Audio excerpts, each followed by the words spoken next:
ভগবান যেমন ভক্তকে ডুবিয়ে দেন, ভগবান যেমন ভক্তকে শূন্য করে দেন, রিক্ত করে দেন, তেমনি ভগবান আবার ভক্তকে হাত ধরে টেনে তার নিজ আসনের উপরে বসিয়েও রাখেন। এটা হচ্ছে ভগবানের স্পেশাল কোয়ালিটি। এই ভগবান কি করেছে জানো? এই রঘুদাস একবার ওই পুরীর মন্দির থেকে খুব সুন্দর সুন্দর প্রসাদ ভগবান জগন্নাথ এনে বলছে খাও, পেট ভরে খাও, আনন্দে খাও। পেট ভরে জগন্নাথ এই রঘুদাসকে খাইয়ে দিয়েছেন। খাইয়ে দেওয়ার পরে বাথরুম শুরু হয়ে গেছে। ভগবানের প্রসাদ খেয়ে বাথরুম শুরু হয়ে যাওয়া, বুঝতে পারছো তো? এমন খাওয়ান খাইয়েছেন বলে জগন্নাথ নিজে পুরীর মন্দিরের মধ্যে বসে 56 ব্যঞ্জন পরম আনন্দে গ্রহণ করেন। তার ভক্তকেও খাইয়ে দিয়েছেন। ভক্ত অসুস্থ হয়ে পড়েছেন, ল্যাট্রিন যাচ্ছেন, বাথরুম যাচ্ছেন, রোগটাও ভগবান দিয়েছেন। ভগবান যেমন এই জগতে ভক্তকে আশীর্বাদ দেন, তেমন ভগবান ভক্তকে রোগও প্রদান করেন। ভগবান দেন নাকি? সবকিছু তো ভগবান দেন। তোমার যা কিছু আছে সবকিছু দান কাজ ভগবানের। তোমার কোনো রোগ আছে, কে দিয়েছেন? ভগবান। তোমার কোনো সুনাম আছে, কে দিয়েছেন? ভগবান। তুমি বড় পাঠিকা, বড় পাঠক, উপাধিটা কে দিয়েছেন? এই গুণটা কে দিয়েছেন? ভগবান। তারই তো দান। আমি ভালো বক্তা, ভালো ভক্ত, এই উপাধিটা কার দান? ভগবানের। আমি ভালো ভক্ত, ভক্ত হয়েছি, ভক্ত হব, এটা কে দিয়েছেন? ভগবান। তাহলে আমার কি? আমার তো কিছু। বলো রাধে রাধে, প্রেম সে বলো। তুমি ভালো মৃদঙ্গ বাজো, বাজনা শিক্ষাটা কে দিয়েছেন তোমাকে? ভগবান। তাহলে তোমার কি? ভগবানকে তো দান। তুমি খুব সুন্দরী, দিয়েছেন কে? ভগবান। তুমি রোগগ্রস্ত, রোগী, রোগটাকে দিয়েছেন? ভগবান। সবকিছু দেওয়ার মালিক তো ভগবান, নেওয়ার মালিকও ভগবান। ভোক্তা একমাত্র তিনি, আর ভক্ত একমাত্র আমি। প্রেম সে বলো, প্রেম সে বলো, আরো জোরে। ভগবান এখন রঘুদাসকে দিয়ে দিয়েছেন একখানা রোগ। রঘুদাস পুরীর মন্দির থেকে বেরিয়েছেন। পুরীর মন্দির থেকে বেরিয়ে জগন্নাথ পুরীর মন্দির থেকে বেরিয়েছেন রোগ দিয়ে। জগন্নাথ পুরীর মন্দির থেকে বেরিয়ে একটা ছোট বালকের রূপ ধারণ করেছেন। ওই যে বাথরুম যাচ্ছেন, ভগবান জগন্নাথ এসে বলছেন যে শুনলাম রঘুদাস নামে এখানে একজন থাকে, চেনেই না? বলে রঘুদাস নামে এখানে একজন থাকে, সে নাকি খুব অসুস্থ হয়ে পড়েছে, তো তার সেবা করবার জন্য মন্দির থেকে একজন সেবক পাঠিয়েছে, ওই অদম সেবক হচ্ছি আমি। প্রভু জগন্নাথ এসে বলছেন বালকের রূপ ধারণ করে। বলে তাই নাকি? আর ওই রঘুদাস বাথরুমে যাচ্ছেন, মিনিটে মিনিটে বাথরুম যাচ্ছেন। আর ভক্তরা বাথরুম যাওয়া মানে কি? জাগতিক মানুষের মতো তো নয়। ভক্ত যখনই বাথরুম যান, ভক্ত মানে তিনি সদাচারী, তিনি এসে আবার স্নান করে গেলেন। অবস্থা কেমন বুঝতে পারছো তো? বাথরুমে গেলেই স্নান করতে হবে। বাথরুমে যাচ্ছেন আর বেরোচ্ছেন, আবার নিজেকে ফ্রেশ করছেন, শুদ্ধ বস্ত্র পরিধান করছেন, আবার যাচ্ছেন। আর যতবার যাচ্ছেন স্বয়ং ভগবান প্রভু জগন্নাথ ততবার ওই যে শৌচক্রিয়ার জল, সেই শৌচক্রিয়ার জল নিয়ে একেবারে সেই ভক্তের কাছে গিয়ে ধরছেন। ভক্ত দেখছেন রঘুদাস যে আমাকে শৌচক্রিয়ার জল পর্যন্ত এগিয়ে দিচ্ছে। বারবার, একবার নয়, বারবার এগিয়ে দিচ্ছেন, বারবার এগিয়ে দিচ্ছেন। প্রভু এই যে লীলা করছেন, এই দেখে রঘুদাস সহ্য করতে না পেরে রঘুদাস বলছেন, এই সেবক দাঁড়াও। বলে কি বলবে? বাথরুম করতে করতেই বলছেন, বাথরুমেই আছে। বলছেন সেবক শোনো, জগন্নাথের তো হাত পা কাঁপা শুরু হয়ে গেছে, কি বলবে ঠিক নেই। ভগবান যেমন চতুর, ভগবানের ভক্তও তো চতুর। ভক্ত বুঝতে পেরেছেন, রঘুদাস বুঝতে পেরেছেন কে এসেছেন আমার কাছে। অনেকে বুঝতে পারে না, অনেকে বুঝতে পেরে যায়, ক্ষণ সময়ের জন্য কেউ বোঝে। বলছে প্রভু রোগটা তো তুমি দিয়েছো, এই ইচ্ছা করলে এই রোগটা তো তুমি সারিয়ে দিতে পারো, কিন্তু তুমি এই রোগটাকে সারিয়ে না দিয়ে তুমি কেন এই নিকৃষ্ট কাজ করবার জন্য আমার কাছে এসেছো? এই কথা শুনে তখন ভগবান আর থাকতে পারলেন না, সঙ্গে সঙ্গে ছুটে দৌড়ে চলে গেলেন। বলে প্রভু উত্তর না দিয়ে যাবে না, রোগ সেরে গেল। যে প্রভুকে ধরেছেন, বলো তুমি কেন আমার এই রোগ না সারিয়ে রোগটা দিয়ে দিলে? দেখো, ভগবান ভক্তকে রোগ প্রদান করেন, আর সেই রোগগ্রস্ত করে দিয়ে তার সেবা করবার জন্য স্বয়ং ভগবান মন্দির থেকে নেমে এসে সেই ভক্তের কাছে শৌচক্রিয়ার জল পর্যন্ত এগিয়ে দেন। এটাই হচ্ছে আমার ভগবান জগন্নাথ, এটাই হচ্ছে আমার প্রভু কৃষ্ণ, এটাই হচ্ছে আমার আরাধ্য ভগবান ব্রজেশ তনয়। এই হচ্ছে আমার আরাধ্য প্রভু, আরাধ্য ভগবান, যিনি ভক্তের শৌচক্রিয়ার জল পর্যন্ত এগিয়ে দিতে কুণ্ঠাবোধ করেন না। ভগবান এমন হয়, চিন্তা করতে পারো ভগবানের শিক্ষাটি কেমন। ভগবান কোথায় যায় ভক্তের জন্য? ছটফট করেন ভগবান। গৌর অবতারে ভগবান ছটফট করেন। কোন অবতারে দেখেছো ভগবান এরকম হাত উঁচু করে দাঁড়িয়ে আছে? হ্যাঁ, একমাত্র গৌর অবতারে স্বয়ং শ্রীমান মহাপ্রভু হাত উঁচু করে দাঁড়িয়ে রয়েছে। কেন দাঁড়িয়ে আছে জানো তো? ভগবান বলছেন, কত জন্ম চলে গেল, কত দিন চলে গেল, কত দিবস রজনী অতিবাহিত হয়ে গেল, তুমি তো আমার মন্দিরের দিকে আসো না। কত দিন যায়, কত যামিনী চলে যায়, কই আমার ভক্ত তো আমার মন্দির মুখ হয় না, একবারও আমার ভজন করবার জন্য আমার কাছে আসে না। এবার ভগবান বলেন, এবার যখন যাব অন্য অন্য অবতারে যেমন স্টাইল ছিল ওই স্টাইলে আর দাঁড়াবো না। একবার তো ধনুর্বাণ ধারণ করে দাঁড়িয়ে পড়েছেন, কখনো ষড়ভুজ রূপ ধারণ করে দাঁড়িয়ে পড়েছেন, কখনো বংশী হাতে নিয়ে দাঁড়িয়ে পড়েছেন। বলি এবার যখন যাব ওই রূপে আর দাঁড়াবো না, এবার যখন যাব সমস্ত শস্ত্র পরিত্যাগ করে দুহাত উঁচু করে দাঁড়িয়ে থাকবো, আর দুহাত উঁচু করে দাঁড়িয়ে সবাইকে আমি ডাকবো, সবাই এসো আমার কাছে, আমার মন্দিরে এসো।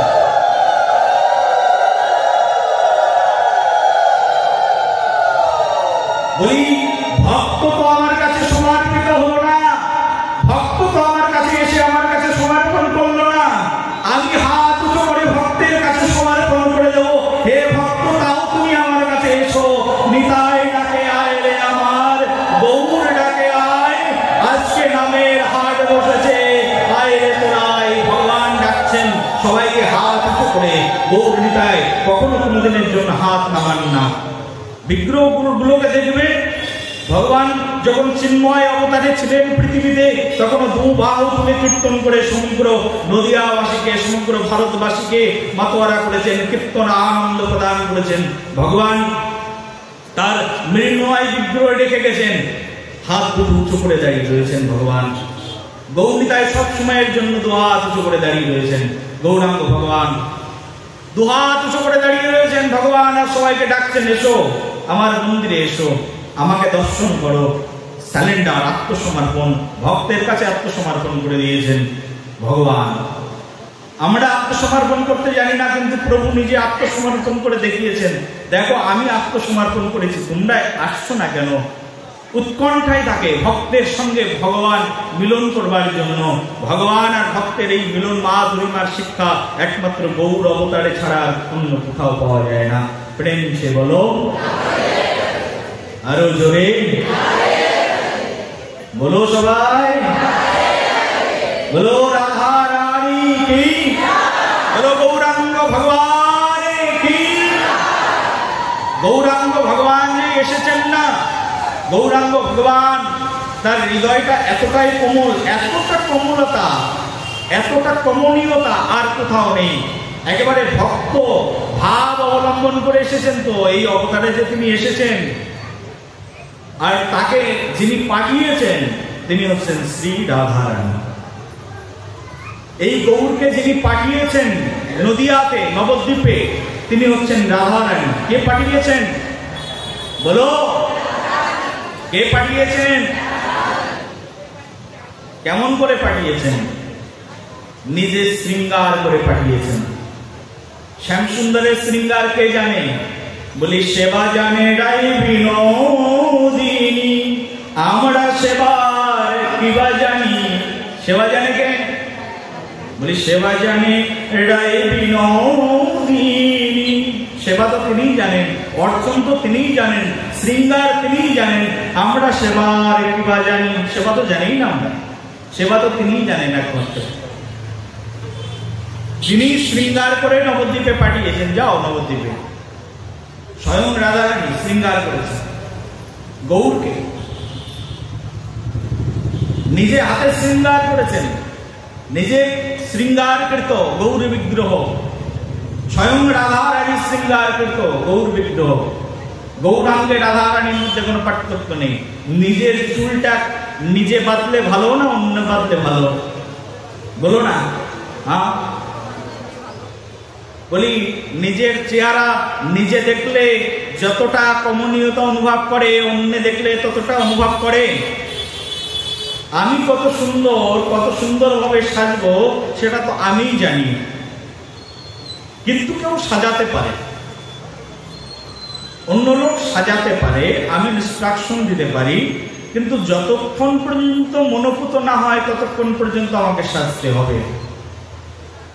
বহু বহু জন্ম ধরে প্রভু সাজছেন নিজে, কিন্তু সাজার শেষ হচ্ছে না। সাজতে সাজতে ফাইনালি সেজেছেন গৌর রূপে। বলি এটা আমার পূর্ণ সাজা, এমন সাজা আর কখনো কোনো দিনের জন্য সাজিনি। প্রেম সে বলো। বহু জন্ম সাজছেন প্রভু। কৃষ্ণের মতো সুন্দর কে আছেন? কৃষ্ণের মতো শৃঙ্গার বা কে করেন? সেই কৃষ্ণই সেজেছেন। বলি আমি যত সুন্দর তার চেয়ে বেশি সুন্দর রাধারানী, তো সেই জন্য আমি রাধারানী হয়ে যাব। বলি আমার কাছে যা নেই তার রাধারানীর কাছে আছে, তাই আমি রাধারানী হব। বলি হে ভগবান, পরম পূর্ণ ব্রহ্ম, তোমার কাছে কি নেই যা রাধারানীর কাছে আছে? বলি আমার কাছে যা নেই তা রাধারানীর কাছে আছে। কি নেই? বলি আমি যার অধীনতত্ত্ব, তিনি হচ্ছেন শ্রীমতী রাধারানী।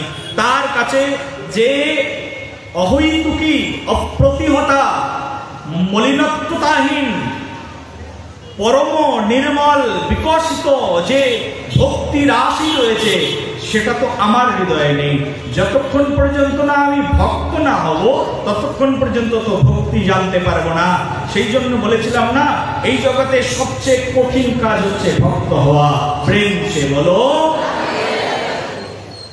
স্বয়ং ভগবান বহু জন্ম পরে এবার এসে ভক্ত হয়েছেন। বলি ভক্ত হওয়া যদি এত সহজ হতো তাহলে প্রভু বহু পূর্বেই ভক্ত হয়ে যেতেন। বলি ভক্ত হওয়াটাই কঠিন, সেই জন্য কলিযুগে তিনি ভক্ত হয়ে দেখিয়েছেন ভক্ত কি করে হতে হয়। তারই প্রমাণ এই তো চৈতন্য চরিতামৃতে কৃষ্ণদাস কবিরাজ গোস্বামী পাদ বর্ণনা করছেন। এই তো ব্রহ্মাণ্ড ভরি অনন্ত জীবগণ, এই পুরো ব্রহ্মাণ্ড ভরে অনন্ত জীবগণ 84 লক্ষ জনি করে ভ্রমণ। তার এই পৃথিবীর সব জীবগণ 84 লক্ষ এই পৃথিবীতে ভ্রমণ করতে থাকে, 84 লক্ষ জন্ম।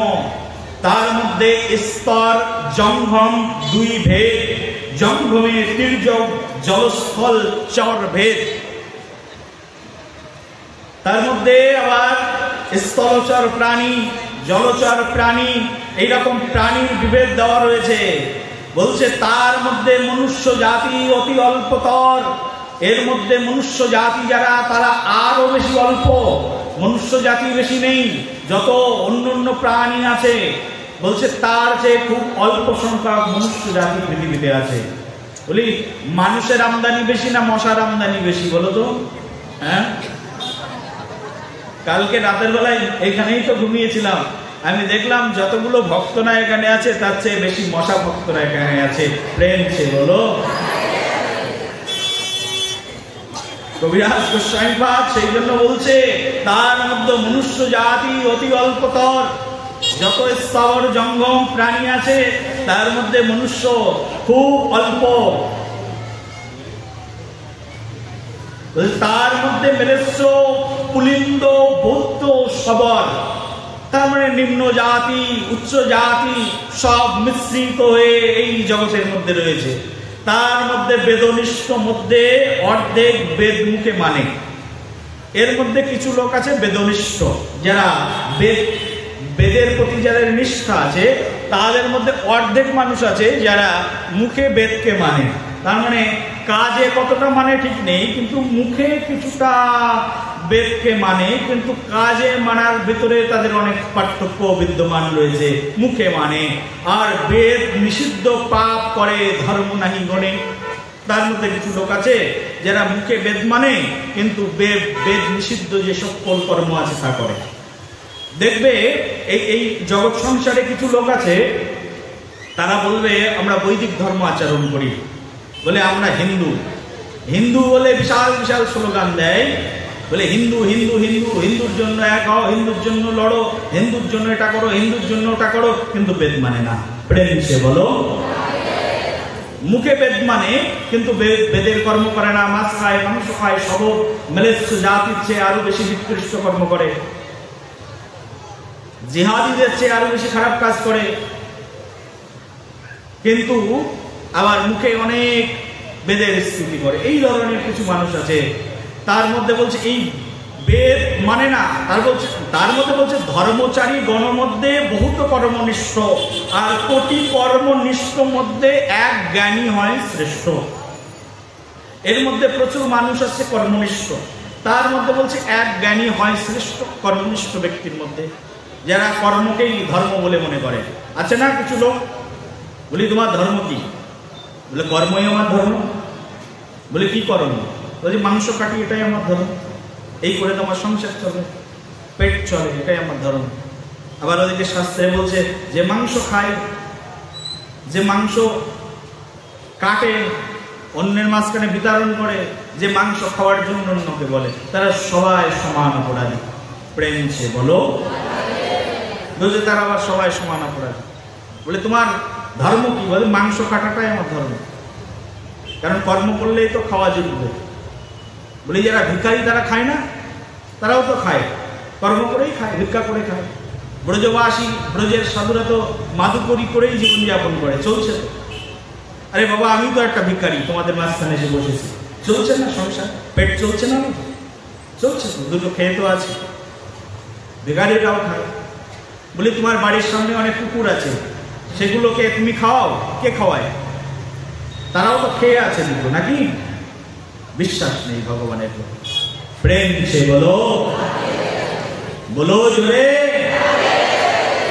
বলছে কোটি জ্ঞানীর মধ্যে একজন হয় মুক্ত, আর কোটি মুক্ত মধ্যে দুর্লভ হয় এক কৃষ্ণ ভক্ত। এই কর্মনিষ্ঠ ভক্তদের মধ্যে কেউ আছে জ্ঞানী। বলি কোটি জ্ঞানীর মধ্যে এক হয় মুক্ত, আর কোটি মুক্ত মধ্যে যারা কোটি জন মুক্ত হয়েছেন তার মধ্যে এক দুর্লভ, খুবই দুর্লভ এক, সে হয় কৃষ্ণ ভক্ত। এখন বলো কৃষ্ণ ভক্ত সহজ? হ্যাঁ, কবিরাজ গোস্বামীর কলম এত সহজ নয় যে কৃষ্ণ ভক্ত হয়ে গেলাম। তার মধ্যে এই যারা যারা আজকে এই ভাগবত আসলে বসেছেন, তারা সকলেই অত্যন্ত ভাগ্যবান যে আজকে তারা কৃষ্ণ ভক্ত হয়ে গেছে। প্রেম সে বলো। আরে বলো সবাই, আরে বলো। তুমি বাড়িতে গেলে কি থাকবে ঠিক নেই, কিন্তু তুমি তো কৃষ্ণ ভক্তের মন্ডলীর মধ্যে এসে বসেছ, তাই তুমি কৃষ্ণ ভক্ত। প্রেম সে বলো।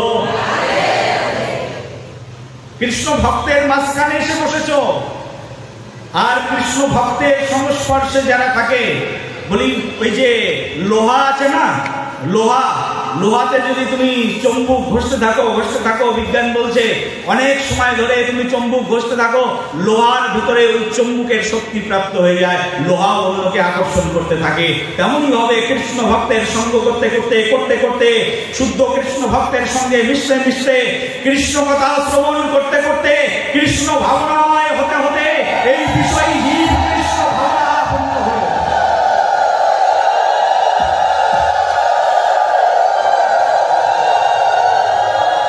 এই বিষয় জীব কৃষ্ণ ভক্ত হয়ে যায়, কৃষ্ণ ভক্তের সঙ্গ করতে পরম সৌভাগ্য জীবনে। এমন দুর্লভ মানব জন্ম পেয়ে যারা কৃষ্ণ ভক্তের সঙ্গ করে, যারা ভগবান ভক্তির অন্বেষণে আসে, তাদের জীবন ধন্য। আজকের এমন সুন্দর মুহূর্তে যারা ঘরের মধ্যে বসে আছে তারা কতটা লাকি, আর যারা এখানে বসে বসে অমৃতময় মধুময় কৃষ্ণ কথা শ্রবণ করছে তারা কতটা লাকি। ভাগ্যবতী কাদেরকে বলবে, ভাগ্যবান কাদেরকে বলবে, যারা আজকে শ্রবণ করতে বসেছেন এমন পরমানন্দ ঘন মুহূর্তে। বলো সবাই প্রেম সে বলো।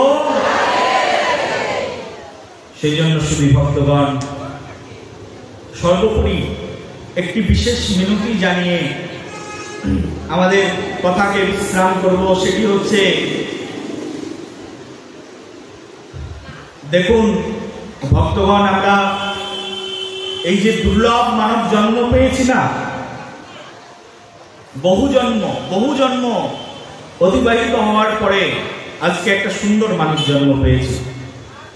যারা এখানে বসে আছি, চোখ আছে, কান আছে, হাত আছে, হ্যাঁ কি না বলো? আচ্ছা, যার হাত নেই তার কত কষ্ট? হ্যাঁ,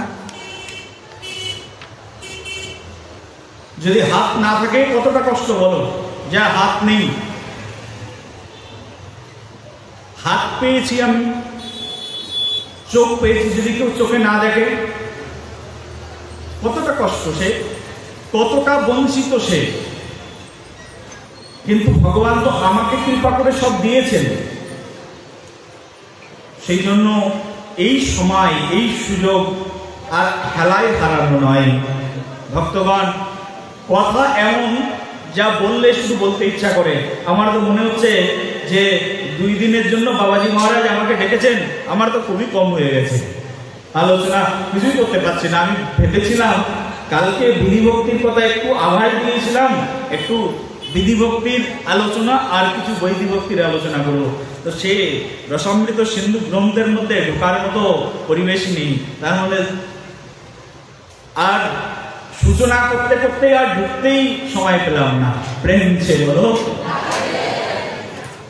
মোটামুটি 5-7 দিনের একটা প্রোগ্রাম হলে কিছুটা সূচনা দেওয়া যেতে পারে, কিন্তু এত মাত্র কালকে বললাম আজকেই শেষ, আবার কালকে চলে যাবো কলকাতাতে, ওখানে গিয়ে সন্ধ্যাবেলায় পাঠ, পরের দিন আবার চলে যাবো আর এক জায়গায়, সেই ঝাড়খণ্ডে। তো খুব অল্প সময় কতটুকু অনেক কিছু বলতে ইচ্ছা করলেও বলতে পারছি না, ক্ষমা প্রার্থনা করে নিচ্ছি সবার চরণে। রাধে রাধে। আবার যদি কখনো গৌরাঙ্গ কৃপা করেন, আবার যদি কখনো মহাপ্রভু কৃপা করে নিয়ে আসেন, এমন মহাৎ ভক্ত সঙ্গ যদি আবার কখনো জোটে, কখন কোথায় থাকবো নিজেই তো জানি না, কখন কোথায় রাধারানী কোন অবস্থাতে রাখবেন তিনি শুধুমাত্র জানেন। যদি কখনো সঙ্গ হয় চেষ্টা করবো আবার আপনাদের মাঝখানে শ্রবণ করানো। অনেক কথা বলার ছিল কিন্তু বলা হলো না। এই যে আমি বলছি না, সত্যি কথাই বলছি, অনেক কিছু বলার ছিল, বলা হলো না। ভেবেছিলাম অনেক কিছু বলবো এই আসরে ভক্তদের মাঝখানে, কিন্তু সময় হলো না, বলতে পারলাম না। এই যে সময় শেষ, এখনই আমাদের আরতি হবে, সব শেষ। অনেক কথা বলার থাকলেও আমার যেমন বলা হলো না, এইখানে যারা ভক্তরা বসে আছো না, অনেক সাধন করার ছিল, করা হলো না। চলে যেতে হবে সব ফেলে রেখে। যেমন আছে এই পৃথিবী তেমনই টিকে রবে, সুন্দর এই পৃথিবী ছেড়ে সবাইকে চলে যেতে হবে। এই পৃথিবী এমনই পড়ে থাকবে। কত আক্ষেপ করে বিশ্বকবি রবীন্দ্রনাথ ঠাকুর বলেছিলেন না, মরিতে চাহিলাম এই সুন্দর ভুবনে, মানবের মাঝে আমি বাঁচিবারে চাই। এই পুষ্পিত কারণে মানবের মাঝে বেঁচে থাকতে চাই, কিন্তু সবাইকে আর বেঁচে থাকতে পারে, মরিতে চাই না, মরিতে চাই না, মরতে তো হবেই, সব ছেড়ে চলে যেতে হবে, কিছুই তো যাবে না সঙ্গে। যাবে যেটি সেটি নেওয়ার চেষ্টা করি না, আর যেগুলো উপার্জন করে রেখেছি সেগুলোর কোনো মূল্য নেই। যেটা উপার্জন করার দরকার ছিল সেটাই করা হয়নি। সাধুসঙ্গ করিনি তো, কত জন্ম সাধুসঙ্গ করিনি, কত জন্ম ভক্ত সঙ্গে আসেনি, জানবো কোথার থেকে, বুঝবো কোথার থেকে? মোহনদের কাছে আসলে, সাধুর কাছে আসলে না সাধু বুঝায়। সেই জন্য আফসোস করতে হবে, শেষ বেলায় কিছুই করা হলো না। কত কিছু করার ছিল, কিছুই করতে পারলাম না। আমার তো এখন মনে হচ্ছে কত কিছু বলার ছিল, কিছুই বলা হলো না। হ্যাঁ ভক্তগণ, আমরা এই সুন্দর হাত পেয়েছি, আসুন হাত দিয়ে প্রভুর সেবা করি। হাত পেয়েছি কেন বলো? কেন ভগবান হাত দিয়েছেন আমাকে? ভগবান হাত দিয়েছেন তার সেবা করবার জন্য। কিন্তু এই হাত দিয়ে কত সেবা করলাম, কত কাজ করলাম, কিন্তু ভগবান পরম প্রভুর সেবা তো কিছুই করলাম না। হাতটা তো ভগবান তার সেবার জন্যই দিয়েছেন। আমাদের ভাগবত মহাপুরাণের মধ্যে অম্বরীশ মহারাজ তার হাতের সেবা করেছিলেন। সর্ব ইন্দ্রিয় দিয়ে তিনি প্রভুর সেবা করেছিলেন। হাতের কর্ম কি?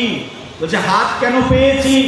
তো বলছেন হাত পাওয়ার কারণ হচ্ছে করৌ হরের মন্দির মার্জনাদেশ কর। হাতের কাজ হচ্ছে হরির মন্দিরকে মার্জন করা। এই সুন্দর হাত পেয়ে এই হাত দিয়ে যদি হরির মন্দির পরিষ্কার না করি, এই হাতের কোনো মহিমা নেই। সেই জন্য মায়েরা যারা এখানে আছেন, বাবারা যারা আছেন, একবার আসুন নবদ্বীপে, আসুন বৃন্দাবনে, রাধাকুণ্ডে আসবেন। আর টাকা দিয়ে ওই চিড়িয়াখানায় বানর দেখবার মতো তীর্থ করে চলে আসবেন না।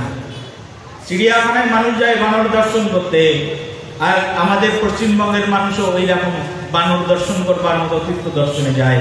বলে তীর্থ দর্শন এইভাবে হয় না। তীর্থ দর্শন করবার জন্য গুরুদেবের সঙ্গে যেতে হয়, মরমী ভক্তের সঙ্গে যেতে হয়। এই জন্যই তো শাস্ত্র বলছে গৌর আমার যেসব স্থান করিল ভ্রমণ রঙ্গে, সেসব স্থানে হইব আমি প্রণয় ভকত সঙ্গে। গৌর আমার যেসব স্থান করিল ভ্রমণ রঙ্গে, আমার গৌর যেসব স্থান রঙ্গ করে ভ্রমণ করেছেন, সেসব স্থানে হইব আমি প্রণয়ী ভকত সঙ্গে। উন্নত ভক্তের সঙ্গে গিয়ে সেই সব স্থান ভ্রমণ করব, জীবন ধন্য হয়ে যাবে। প্রেম সে বলো। সেই জন্য গুরুদেবের সঙ্গে, মরমী ভক্তের সঙ্গে, আস্বাদনকারী ভক্তের সঙ্গে তীর্থ ভ্রমণে যেতে হয়। কাকেরাও তীর্থ ভ্রমণ করে, কিন্তু কাকের মতো তীর্থ ভ্রমণ করলে চলবে না। কাকও বৃন্দাবনে ভ্রমণ করে, বৃন্দাবনের উপর দিয়ে উড়ে যায়, রাধাকুণ্ডের উপর দিয়ে উড়ে যায়, আর মলমূত্র পরিত্যাগ করে চলে যায়। যদি আমার তীর্থ ভ্রমণ এরকম কাকের তীর্থ ভ্রমণের মতো হয়ে যায়, তাহলে তীর্থ ভ্রমণে কি লাভ আছে বলো? প্রেম সে বলো। সেই জন্য এই সুন্দর হাত পেয়েছি। যখন তীর্থ ভ্রমণে যাবে না, বৃন্দাবনে যাবে, নবদ্বীপে যাবে, হাত দিয়ে মন্দিরগুলোকে মার্জন করবে, পরিষ্কার করবে। তীর্থে যাবে, ঝাড়ু লাগাবে। আমরা রাধাকুণ্ডে গিয়ে গ্রুপ করে, দল করে ভক্তদেরকে, আমার সঙ্গে যারা যায়, বলি রাধাকুণ্ড পরিষ্কার করো, চেতো দর্পণম মার্জনম ভব মহাদাবকুণ্ডে নির্বাপনম। পরিষ্কার করো। মন্দির পরিষ্কার করলে হৃদয় মার্জিত হয়ে যাবে। বৃন্দাবনের রাস্তায় রাস্তায় ঝাড়ু লাগাও, হৃদয় মার্জিত হয়ে যাবে। যেন আমার গুরুদেবের 110 বছর বয়স বৃন্দাবনে রয়েছে। বাবা মহারাজ পরম বান্ধব ওনার। আমার গুরুদেব যখন উনি অখণ্ড 70 বছর এই গোবর্ধন পরিক্রমা করেছেন, আমার শ্রী গুরুদেব যখন উনি ওই গোবর্ধন পরিক্রমা করতেন, হাতে একটা বেলা, কি বলে, কাঁসা, ঝাঁজ, কি বলে এদিকে, কাঁসা, কাশি না ঝাঁজ, হ্যাঁ যা বললে বলতো, এই বেলা বাজিয়ে আমার গুরুদেব পুরো সেই গিরি গোবর্ধন পরিক্রমা লাগাতেন।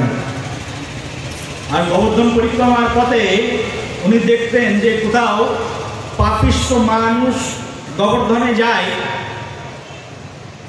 পাপিষ্ঠ বললে আমারই ভুল হয়ে যাবে, কারণ মহাপুণ্যবান ব্যক্তি, অপরাধ মহা অপরাধ। মহাপুণ্যবান ব্যক্তি বৃন্দাবনে গেছে মনে কি পুণ্যবান, মহাপুণ্যবান ব্যক্তিরা এখান থেকে বাংলা থেকে যায় বা অন্য কোথা থেকে যায়, গোবর্ধনের পথ দিয়ে যখন হাঁটে কলা খায়, কলার খোসাটা ওখানে ফেলে রেখে দেয়। কিছু খেলো ওখানে ফেলে রেখে দিল, আখ খেলো আখের খোসাগুলো ফেলে রেখে দিল, সমগ্র রাস্তা নোংরা করে রাখে। আমার গুরুদেব প্রতিদিন ওই ঝাঁজ বাজিয়ে বাজিয়ে গোবর্ধন পরিক্রমা করেন আর সঙ্গে শিষ্যদেরকে নেন। কখনো কখনো উনি ওই রাস্তার যত কলার খোলা এটা সেটা যত নোংরা আবর্জনা সামনে পায় সবগুলোকে বস্তার মধ্যে ঢোকান, আর সারা রাস্তা পরিষ্কার করেন, আর সারা রাস্তা কীর্তন করেন, আর সারা রাস্তা এইভাবে গোবর্ধন পরিক্রমা লাগান। লাগিয়ে তিনি সেই যে নোংরা আবর্জনা পরিষ্কার করে পুরো রাস্তাটাকে ক্লিয়ার রাখেন, যেন কালকে এসে কোনো ভক্তের অসুবিধা না হয় যেতে রাস্তায়। কত মরমী সাধকগণ বলেন যে প্রতিদিন রাস্তায় তো ক্লিয়ার পায় কে করেন। পরবর্তীতে দেখলেন যে সবাই লক্ষ্য করলো যে স্বয়ং বেলা বাবা মহারাজ, গুরুদেব বেলা বাজিয়ে বাজিয়ে কীর্তন করতেন, সবাই বৃন্দাবনে বেলা বাবা বললেই চেনে, বললো বেলা বাবা মহারাজ কি পরম সাধক, তার জীবন আদর্শ দিয়ে দেখিয়েছেন।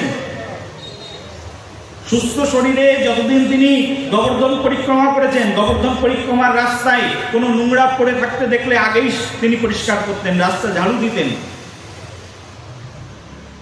সাধকের জীবনই এটা। সাধক হতে গেলে আগে পরিষ্কার করা শিখতে হবে। চেত দর্পণ মার্জন, রাস্তা ঝাড়ু দাও, নবদ্বীপের রাস্তায় গিয়ে ঝাড়ু লাগাও, বৃন্দাবনের রাস্তায় গিয়ে ঝাড়ু লাগাও, জীবন ধন্য হয়ে যাবে। করু হরে মন্দির মার্জনাদিশ, হাত পেয়েছি মন্দির মার্জন করবার জন্য। শ্রুতাম, এই যে কান পেয়েছি কেন? শ্রুতি, শ্রবণ করবার জন্য। শ্রুতিম কিসের জন্য? বলছেন চাপরাচ্যুত সৎ কথা দয়ে। কানটা পেয়েছি তো ভগবান শ্রীকৃষ্ণের কথা শ্রবণ করবার জন্য। যদি এই কান দিয়ে কৃষ্ণ কথা শ্রবণ না করলাম তো কানের সার্থকতা কি? কান তো সবাই পেয়েছে, কিন্তু সব কানের ভিতরে তো কৃষ্ণ কথা পৌঁছায় না।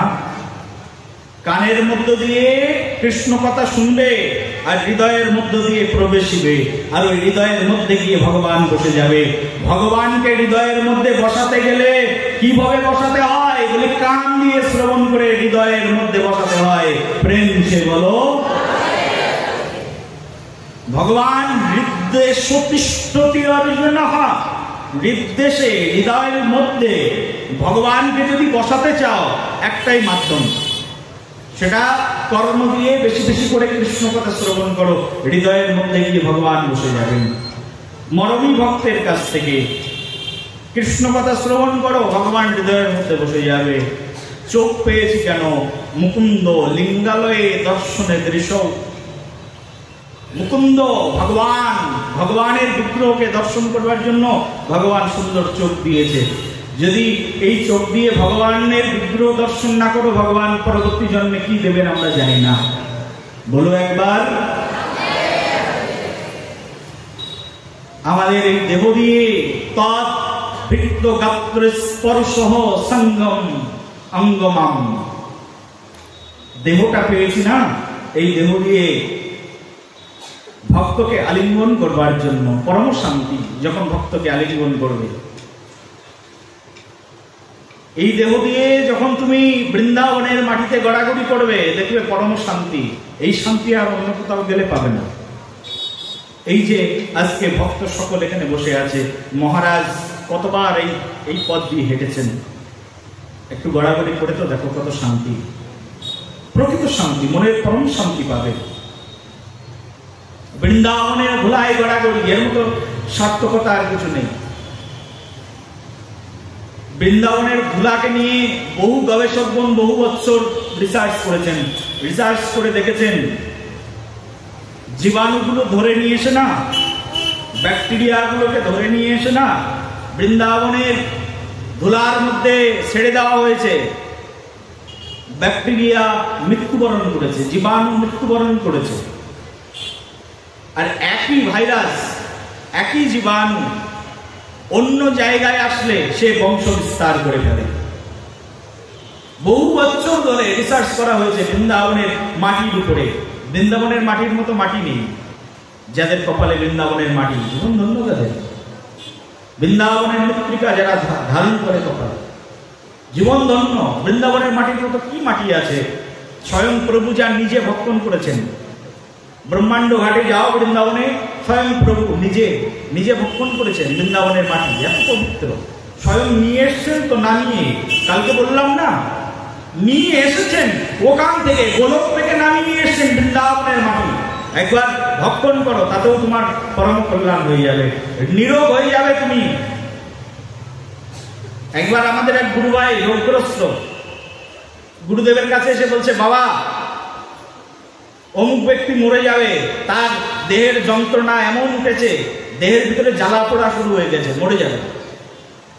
আমার গুরুদেব বলছে, এক কাজ কর, এত যখন জ্বালা পোড়া শুরু হয়েছে, ওকে বিশ্বাস করে একটু বৃন্দাবনের মাটি গায়ে মাখতে বল। বৃন্দাবনের ব্রজের রস নিয়ে সেই মুমূর্ষ রোগীকে মাখিয়ে দেওয়া হলো। চিন্তা করতে পারবে না, সঙ্গে সঙ্গে বৃন্দাবনের মাটি মাখার সঙ্গে সঙ্গে ডাক্তার স্পন্দিত হয়ে গেল, তিনি সুস্থ হয়ে গেলেন, সকল রোগ থেকে মুক্ত হয়ে গেল। এই হচ্ছে বৃন্দাবনের মাটি। বৃন্দাবনের মাটির মধ্যে কি আছে চিন্তা করতে পারবে না। বৃন্দাবনের ধুলা, রস। রাধাকুণ্ডের জলকে নিয়ে কত বছর ধরে কত বিজ্ঞানীরা রিসার্চ করেছে। রাধাকুণ্ডের জল কখনো কোনোদিনের জন্য অপবিত্র হয় না। সব, এটা তো আধ্যাত্মিকতা বিশ্বাস করি না, তাই আমাদেরকে বিজ্ঞান বলতে হয়। বিজ্ঞানের কোনো প্রশ্নই নেই।